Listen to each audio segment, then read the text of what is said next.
حضرت ابو ہریرہ رضی اللہ تعالیٰ عنہ سے روایت ہے کہ حضور نبی کریم صلی اللہ علیہ وآلہ وسلم سے پوچھا گیا کہ جمعہ کا نام جمعہ کس سبب سے رکھا گیا ہے؟ آپ صلی اللہ علیہ وآلہ وسلم نے فرمایا، اس وجہ سے کہ اس دن تمہارے باپ آدم علیہ السلام کی مٹی جمع کی گئی اور اس کا خمیر بنایا گیا۔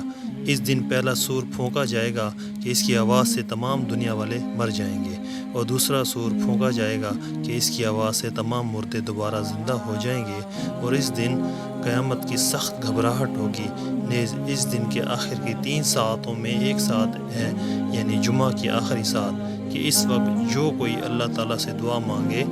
اس کی دعا قبول ہوگی۔